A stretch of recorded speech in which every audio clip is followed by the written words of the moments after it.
in. Welcome. I'm E.G. Marshall. There is a distinction between assassination and murder, though both end in the victim's death. An assassin generally kills a political figure or prominent person for a cause or notoriety, not revenge, not money. He is an optimist who appoints himself judge and jury and is generally an ordinary person. We meet one today who killed an American president. What am I being accused of? Not deceit, sir, but ambition. I was ambitious to know your niece, Anna. I was ambitious to meet you, her uncle. And I am ambitious to make the law my career. To all that I do plead guilty. Charles Guiteau, I see in you the makings of an excellent trial lawyer. I wish you good night. Good night, Anna. Good night, Uncle. Now, where were we? You were magnificent, Charles. It was nothing.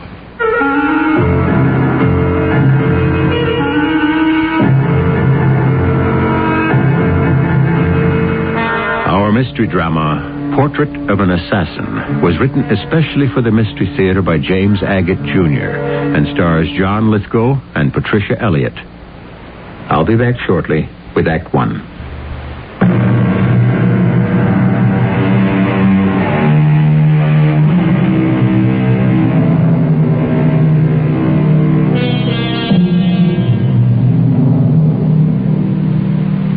Some said he was a visionary. Some said he had delusions, but that there was value in his beliefs. But the means he used to benefit his country proved he was a misfit. Put a man on the scales. If he is in balance, the world gains. But if his purpose outweighs judgment, he is not a man, but a beast. How does such a man become what he is? Charles Guiteau, the assassin of President Garfield, started life with a golden rule, which somehow became tarnished along the way.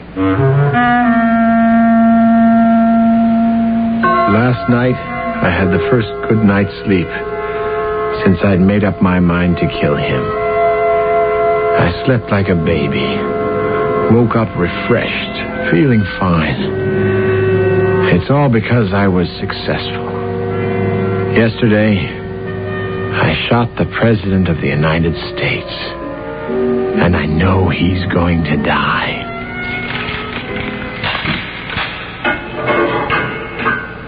Charles? Yes? Who is it? It's me, Moreland Finley. Finley. You came after all. I'm an attorney, and we've known each other a long time. You might as well have someone you know represent you. All right, guard, you may lock me in with the prisoner. Now, suppose we begin at the beginning, Charles. You tell me all about it. All about it. Finley, have you talked to Anna? Your wife? My ex-wife. Have you talked to her? No, I haven't. Not recently. You should. You should. Anna, why did you? Why? Are you saying, Charles, your ex-wife, Anna, is implicated in this? I don't know. If I'd never met her, would I be here? Was all this her idea? Is that what you're saying? It was my idea. All mine. She had nothing to do with it. I want you quietly and reasonably to tell me when you first decided. How long can we live with tyrants, with injustice? Charles, do you understand why you're in jail? Of course. I planned it that way. Finley, I've changed my mind. I don't need a lawyer. It's only a matter of time. Maybe minutes before they'll come for me. Who? Why, General Sherman and General Grant and the people. Once everybody hears what I've done, they'll rise up and acclaim me. Don't you understand? Not quite, Charles. I have rid the United States of America of its greatest enemy. Removed him. I'm a patriot. So I can accept all this, being placed in a cell overnight. It has to look all according to the books. Did you see the pistol I used? Yes, I've seen it. I bought one with a bone handle because I knew it would look better in a museum. Anyway, I don't think I need a lawyer, with all due respect to you, Finley. Charles, you do. Not everyone will understand that your motive was patriotism. People are so blind. I'm sorry, I'd offer you a cup of tea or coffee, but I'm not in my own house. Did you ever have a house of your own? Oh, certainly. I didn't always live in rooming houses. To look at me now in this bedraggled condition, you'd never believe I had a house, a wife, an excellent position in an attorney's office, Humphrey and Walters in Chicago. You probably heard of them. Yes. I had a house and a wife. Anna. Oh, Anna. Tell me about Anna. I'm trying to remember. Was it 12 years ago? Was it really that long ago? Tell me about Anna. I met Anna. We met at the... Where was it? The Y. Yeah, the YMCA in Chicago. 12 years have gone. She was working in the library in the YMCA. How pretty she was. Yes, can I help you? Do you have a copy of Blackstone's commentaries? I can't find it in the stacks anywhere. Blackstone... I'm not sure. I don't believe we have. Sir William Blackstone? You must have. Why, he's the Bible for jurists. Are you an attorney? Yes, I am. I'm with Humphrey and Walters here in Chicago. I guess I'll have to look elsewhere. Oh, I wish I could be of help to you, Mr. My name's Charles Guiteau. That's French. French? You speak English very well. Well, I've traveled a great deal. One picks up things. I also speak German. Oh, I don't speak any languages. It's a defect I'm going to correct as soon as I can. Your parents are... That's the problem. They both died not very long ago, and I'm living with my uncle. He's a very well-known lawyer, too. Isn't that a coincidence? I beg your pardon, miss, but what did you say your name was? Anna. Anna Bunn.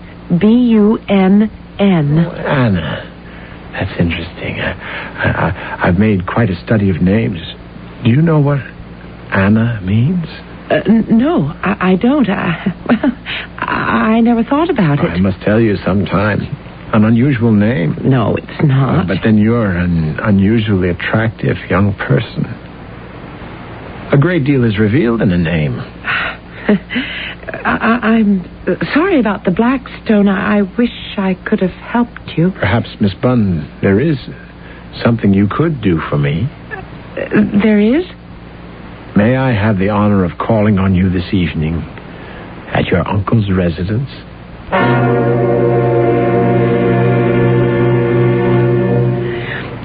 Uncle Ted, I met the most peculiar man today in the library. I mean peculiar nice. He's coming to call on me this evening. What? Tonight? Here? Call on you? Who is he? You just met this man in the YMCA? He's an attorney with Humphrey and Walters. Oh, that's one aspect in his favor. What time is he coming? He said he'd be here at 8. Uncle, you're not angry with me. He'd like to meet you. He really would. No, child, I'm not angry. I realize you're becoming a woman, and it's, I suppose, quite normal to... Uncle Ted, do you know what my name means? Your name? Anna? What Anna means? He said it was something nice, but I thought maybe you'd know. Well, there's a great deal an attorney is required to know, but the meaning of people's names is not one of them. That must be him. And it's 8 o'clock. Punctuality. An excellent virtue. What is the gentleman's name? Charles Guiteau. Anna, you let him in. I have some briefs to prepare. I shall join the both of you in an hour.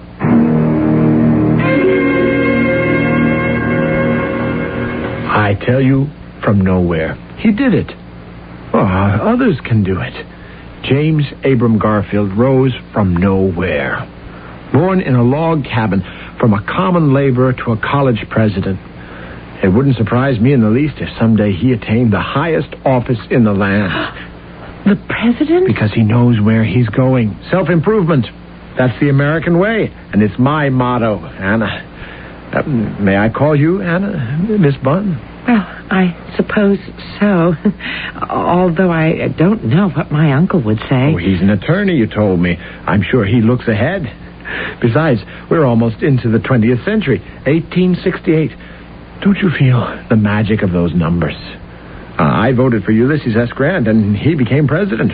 1868. What a year this is. Did you hear that a tremendous meat packing company opened a big plant here in Chicago? Progress. The American way. Oh, you have a great many facts at your fingertips, Mr. Guiteau. Oh, but they're not as delicate as yours, Anna. Oh. What legal work do you do, Mr. Guiteau? You may call me Charles. You were going to tell me what my name meant. So I was. Anna means the graceful one. A magic name for beauty walking. Oh, my goodness. The shoe fits like Cinderella's slipper.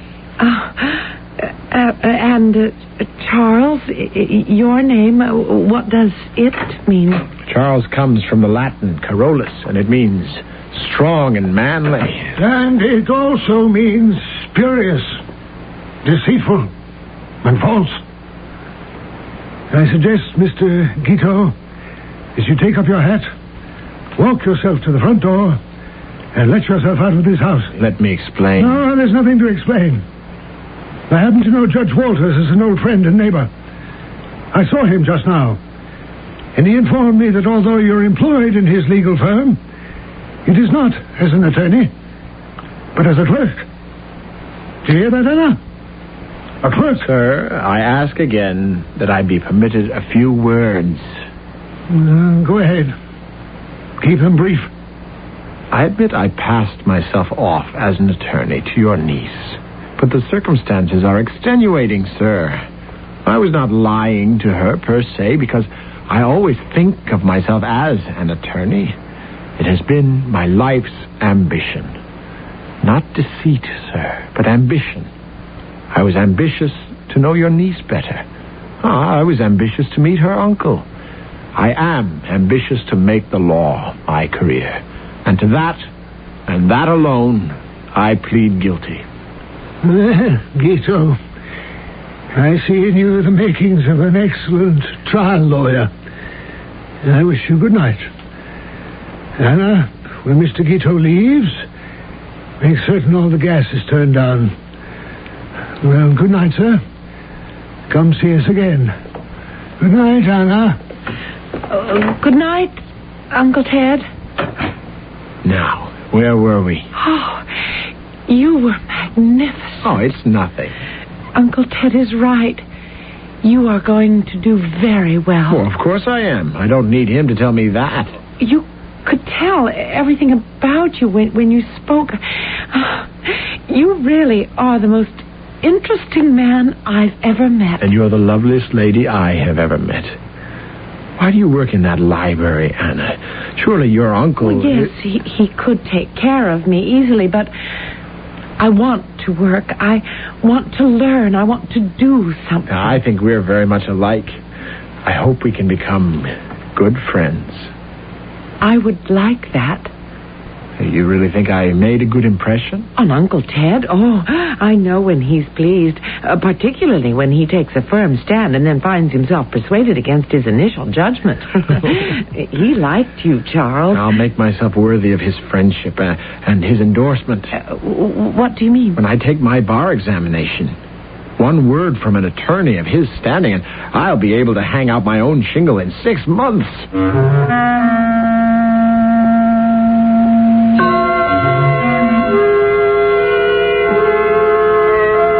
Like the pieces of a puzzle, those making up the portrait of Charles Guiteau are beginning to fit together. But like all men who believe so strongly in themselves, who have no friends but themselves, they are their own worst enemy. The paths of Anna and Charles have come together. Will they run parallel or cross? I shall return shortly with Act 2.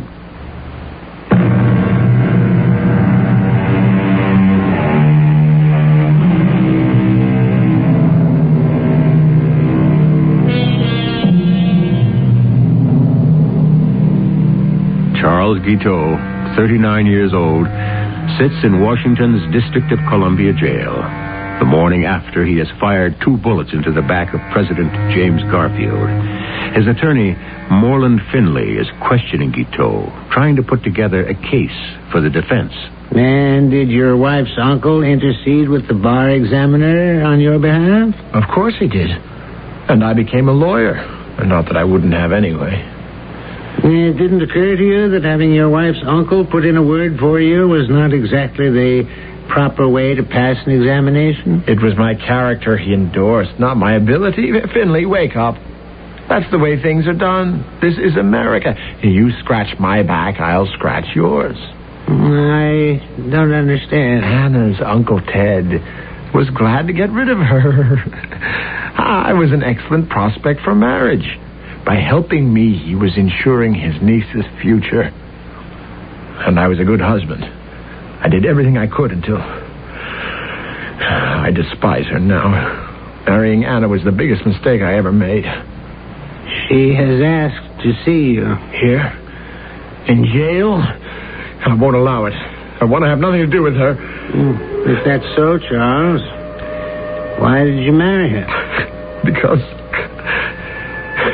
I married Anna because I loved her. That was then. Want to tell me about it? I remember the very day. It was a year after we'd married. Anna? Anna, I'm home. Anna, where are you? Anna, what are you doing lying on the bed in your bathroom? We're supposed to be going out tonight to celebrate. We are? Celebrate what? Anna, what's the matter with you? It's our first anniversary. We've been married a whole year. Well, you know that. Come on now, honey. Get dressed. I've got a table reserved for us at the Wisteria. Charles, Mr. Tupper, the landlord was here. What, again?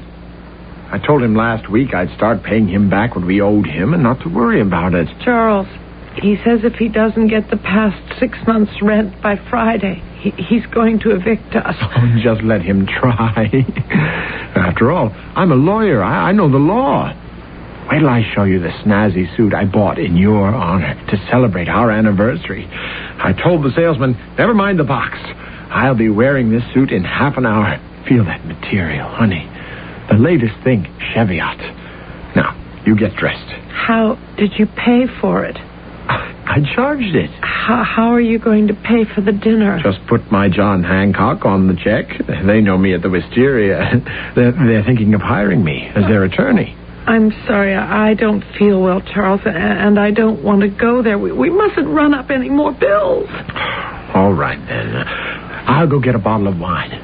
Put it in the icebox, and we'll celebrate here. I tell you what, you order what you want, and I'll make dinner for us. I'll cook it. On what? On our stove, of course. Anna, what's the matter with you? Don't you think I can cook? Charles, they came today, and they took the stove away. Who did? Bradford's, where we bought it, and they took the icebox away, too. Oh, Charles, how long is this going to go on? Well, I'm having a little hard time getting established. Be patient. But you spent everything we saved. Everything Uncle Ted gave me when we married. New suits, dinners out. Oh, Charles, we have to be careful. You've given me an idea. Your uncle. When he gets back from his vacation, I'll ask him to advance us something. I've never asked him for a penny. Your uncle owes you something. Well, he owes me something, too. I took you off his hands. So the least he could do... What? What did you say? Well, a couple of hundred is the very least he could do, and he won't even feel it. You took me off his hand? A figure of speech, more or less. No, I won't. Anna, don't make me angry. I'll tell him about the account I'll have, the Wisteria restaurant. Just a couple of hundred.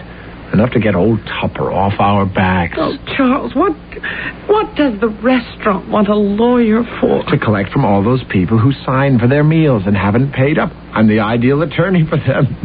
Now, how to celebrate. I've got it. Don't get dressed. Stay as you are. Your hair in a mess, just the way it is. Go downstairs and knock on Tupper's door.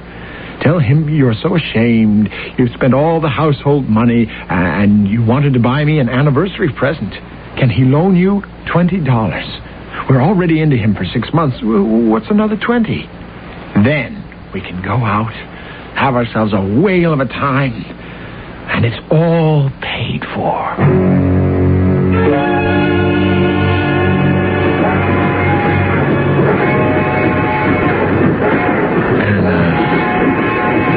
Stop crying. I'm so ashamed. Having to leave Chicago like this and not telling anyone. We didn't have to leave. I decided New York City would be a better opportunity. To be locked out of our rooms, Charles, it was so shameful. Old Tupper didn't reckon with me, did he? There he is, having dinner, and I'm up in our rooms right under his nose, quietly taking away all our own things and hauling it off in that hired express wagon. Charles, when we get to New York, where are we going to stay? The best hotel we can find. You have to look prosperous in New York. Success must be written all over you. Nobody looks twice at failure. You know, Charles, I think you should try politics. You'd be very good at it. You think so? I agree. Politics. Attach myself to a meteor, and as he blazes through the sky, so shall I. But how will you know who to follow? Well, there's a presidential election coming up. There's a man running on the Democratic and Liberal ticket. Horace Greeley. Horace, from the Latin, Horatius. Light of the sun. That's my man. I want to stand in that light. Work for Greeley, and that's the road to success. Charles, you mustn't fail now. I won't. Why now? Well, because, Charles, we're going to have a baby. A baby? Anna, darling, you're going to have a baby. I'm going to have a baby. It's a dream come true. Did that ever happen to you, darling? All of a sudden, a dream come true? No, never. Just the opposite in my life. Until now. So, you see, things change. Now we'll have a baby. It would be wonderful. It will be wonderful. If I don't get dealt another hand from the bottom of the deck. Oh, don't be so pessimistic, silly. You're right, Anna. Go on, Mr. Engineer. Blow your train whistle for New York. Success and our baby.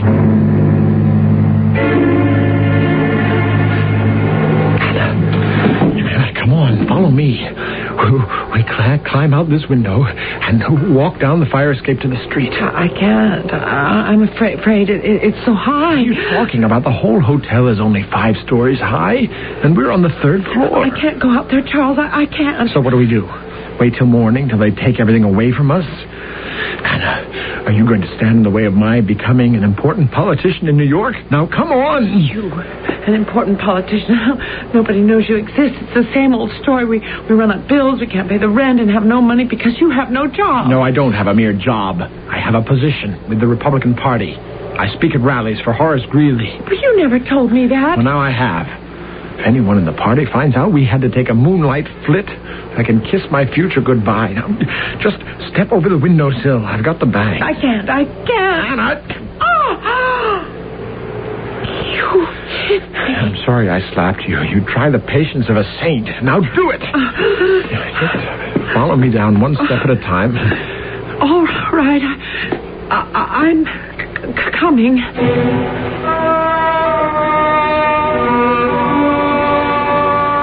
Oh, my darling Anna. It's so good to see a smile on your face. You see, this rooming house is quite cozy. I hope they fixed the loose step. I told them again, but I'm careful. I step over it. I don't mind, and neither does he. You mean our son?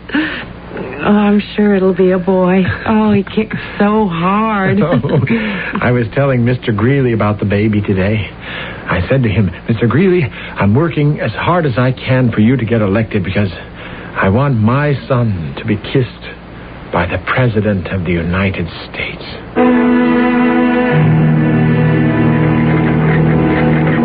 Mr. Moleman, would you slow up this trolley when you get to 22nd Street? That's where I have to get off. I said, could you slow up, please? Slow down the trolley. I'm running my cane through the front glass window. I told you to slow. You refused. I am Charles Guiteau, a prominent member of the Republican Party. My wife is ill. I have a message to get home as quickly as possible, and you are hindering me. I shall report you to the authorities. Get out of my way, woman. Can't you see I want to get to the door? Are you Charles Guiteau? Yes, I am. I'm Mrs. Hager, the midwife. The midwife? Did you come to see Mrs. Guiteau? Has she delivered her baby? Mr. Guiteau, sit down here on the steps next to me. But I want to go up and see my wife. There's time for that. She's resting. Comfortably. Then you saw her? I've been with her, yes. Well, we didn't expect a baby for another month. Is Anna all right? She's all right, but she lost the baby. What? Yes, your wife fell down the stairs. Oh, Lord. Now, you sit here on the stoop and try to gather yourself together. She fell down the stairs. It was that loose step. She's very brave, your wife is. She'll be fine. Why me? Why me? Why is everything visited on me?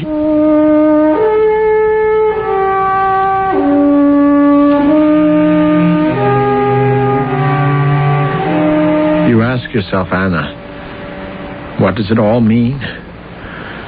First, our baby who isn't even born. Then Horace Greeley, one of the greatest men who ever lived.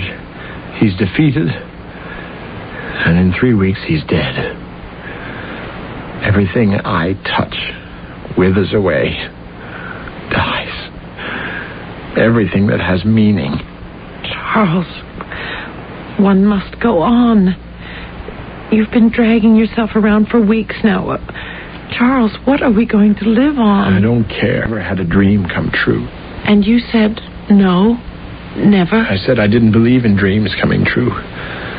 Something always deals you a bad hand from the bottom of the deck. Oh, I can't stand it when you go on and on like that. I'm so tired of hearing you moaning and groaning around the house every day. I thought I was marrying a man. You didn't choose me, Anna. Do you think I would have looked at you twice if your uncle hadn't been a prominent attorney and could give me a leg up? What makes you say such hateful things, Charles? You loved me and I loved you. Is it all in the past tense? Has it all passed? That's up to you, isn't it?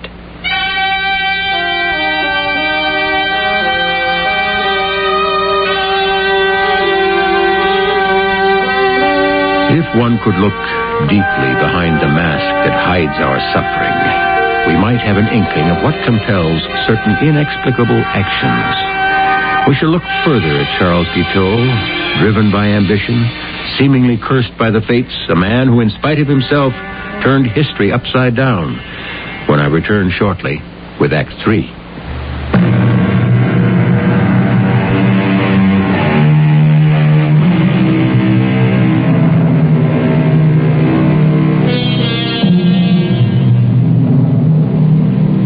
The records show that from this time on, Charles' wife, Anna, began to fear for her life. She was afraid her husband was losing his mind, that he had little control over his actions.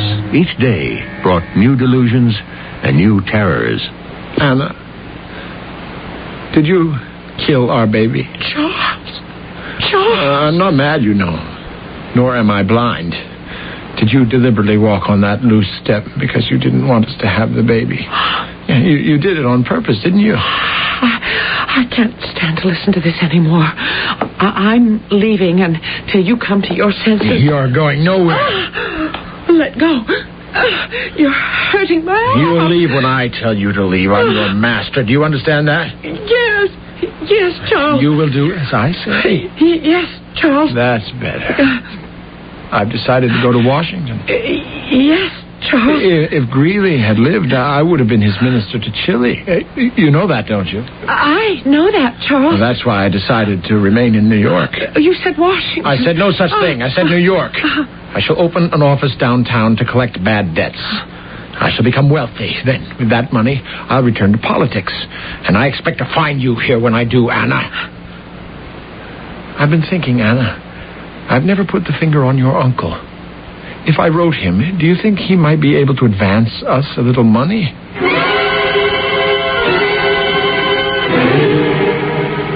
I'm sorry, Mr. Finley. My husband isn't home, but I expect him pretty soon, if you'd like to wait. Mrs. Guiteau, your husband has rented space from our legal firm down on Liberty Street. We gave him a desk from which to conduct his business. This is rather embarrassing. You sure you won't have some tea, Mr. Finley? Charles ought to be home soon. No, thanks. Since you and I have never met, my card... Wallen Finley, attorney. Your husband isn't in New York, Mrs. Guiteau. Not at this moment. Oh. I was afraid so. I'll be honest with you. I haven't seen him in 4 days. You see, over the weekend, Charles managed to have the desk he was using removed from our building. We traced it to a used furniture dealer to whom he sold it. Are you sure? Unfortunately, yes. He told the dealer all he wanted it for was to have enough money to get him to Washington. Charles, how stupid. I'm sorry, Mrs. Guiteau. Obviously, you know nothing about any of this. I can see that your problem with your husband is far greater than ours with the stolen desk. Oh, Mr. Finley. I'm afraid. And I'm alone, really. I had an uncle, but he just died. I just found out today. I don't know whom to turn. Well, let me help. Sooner or later, your husband will come back to New York, and I'll have a talk with him. Something's happened to him in just the past year. I don't know him anymore. He acts as though the whole world owes him a living. More than that he should be recognized and famous. Perhaps Charles isn't well? I don't know. You will forgive me, Mrs. Guiteau, for a personal observation.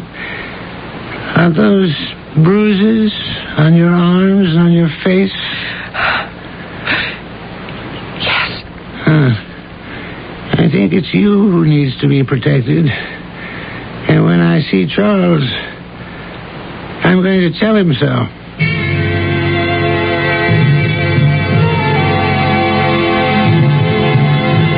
Finley, I'm sorry you're upset about the desk. Of course, I'll pay for it. It was the weekend. I needed the fare to Washington. I couldn't reach you. I mean, what else could I do?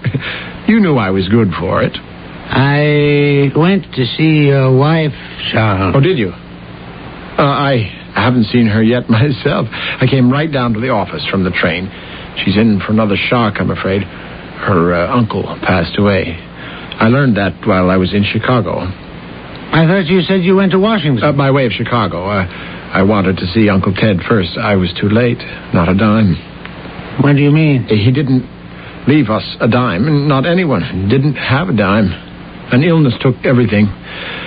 Now, Finley, if you can wait just a few days, I will pay you for the desk. In the meantime, do you have another one I could use? I don't know that we ought to do that. But all my stationery is printed giving 96 Liberty as my address. I have to run. I've been gone a week, and Anna will be worried. But she'll be happy when I tell her I've got excellent prospects for a political career. Someday, Finley, You'll boast that you rented office space to the Minister of France, Charles Jules Guiteau.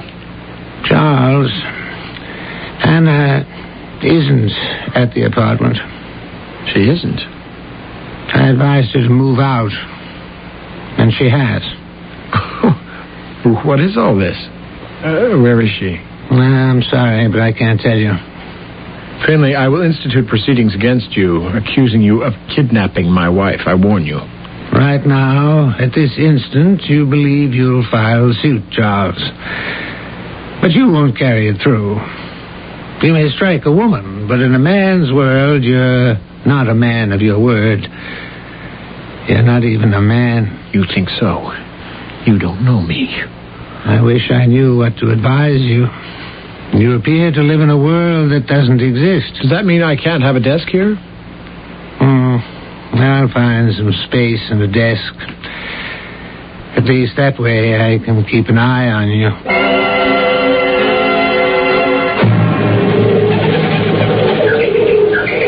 Hello, Charles. May I share this bench with you? Don't talk. The pigeons don't like noise when they're eating. What do you feed them? Crumbs and seeds. It's been a long time.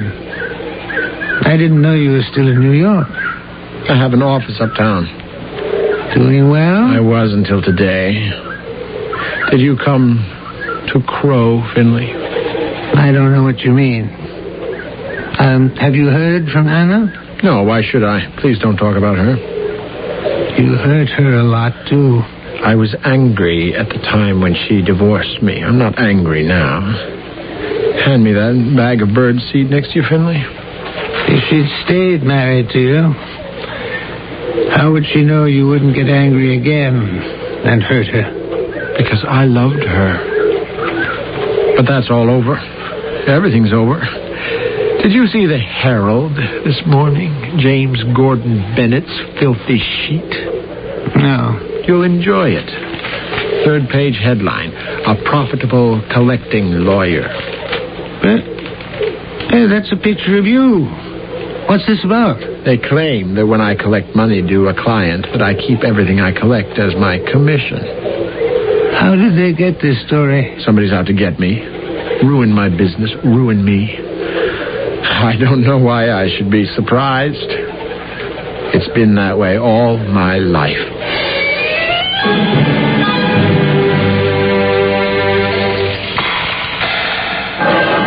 Guard, may I have another 10 minutes with Mr. Guiteau? I'll be finished talking to him then, and you can let me out.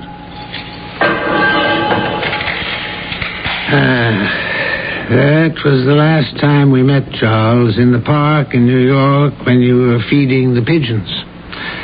Until... People are so selfish. Somebody has to take care of those birds. Until this morning here in Washington. Finley, old friend, do you think you could handle my defense? It depends on what I can prove. There's no question but that you shot President Garfield yesterday morning at the Baltimore and Potomac Railroad Station. It was the only way to save the country. How did you come to decide that? When Greeley lost, I wanted Garfield to be elected, so I worked for him. I wrote pamphlets, cornered politicians, did everything I could. I put in to be a consul or minister to France or Austria, my languages.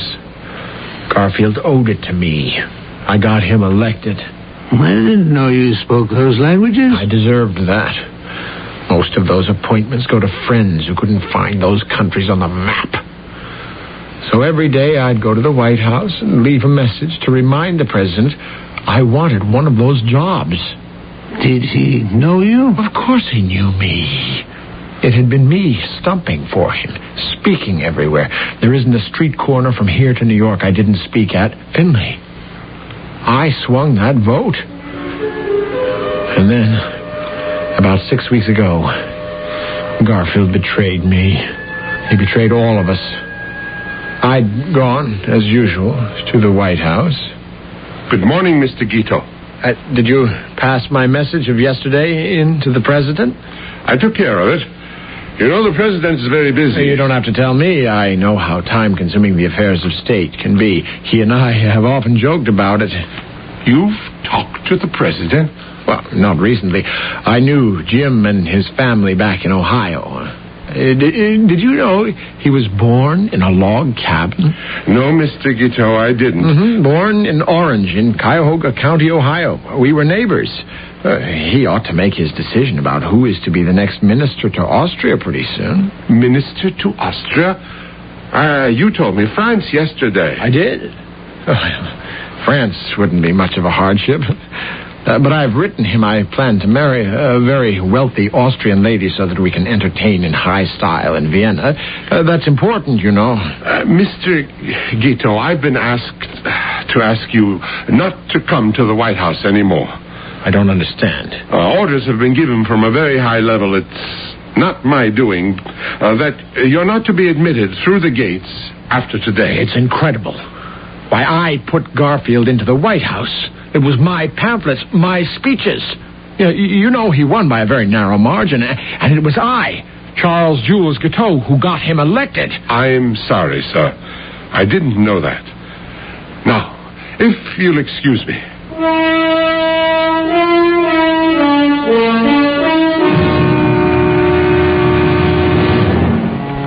I left the White House and went to my rooms. What should I do? That night, for the first time, I heard a voice. Kill Garfield. Kill Garfield. Kill him. Kill him. It was the only answer. Rid the country of that man. Remove him permanently from office. Now I knew.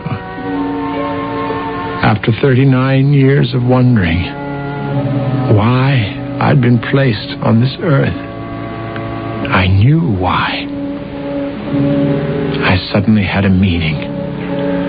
I, Charles Jules Guiteau, had but one purpose in life, and that was to save the Republic.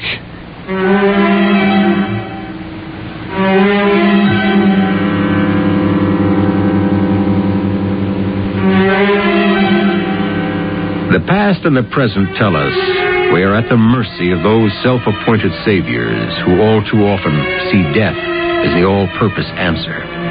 Charles Guiteau, the assassin, had a vision to heal the blindness of sight. Unhappily, it was he who was blind. I shall return shortly. What in the World Happened in December, brought to you by your local Navy recruiter.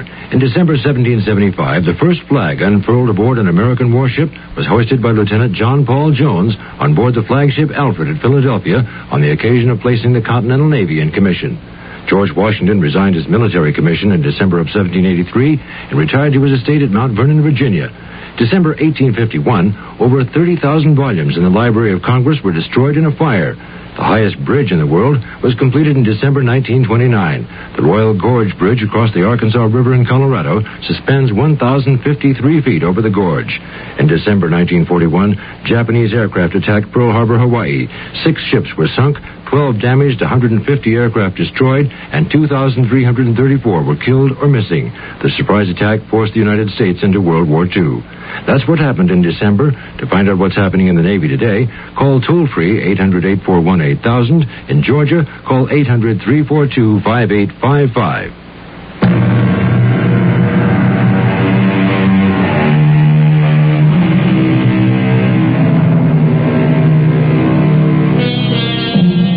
There are some who say no man in high office is safe from the assassin's hand. That in this country, the mere fact that one American is exalted above others fuels the fires in the dark minds of fanatics. In that respect, our era might be called uncivilized. Because we of Mystery Theater believe only the clear light of knowledge and understanding can protect society, we have presented this portrait of an assassin and hope someday we can call ourselves civilized.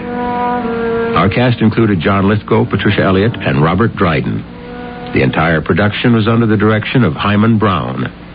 This is E.G. Marshall inviting you to return to our Mystery Theater for another adventure in the macabre. Until next time, pleasant dreams.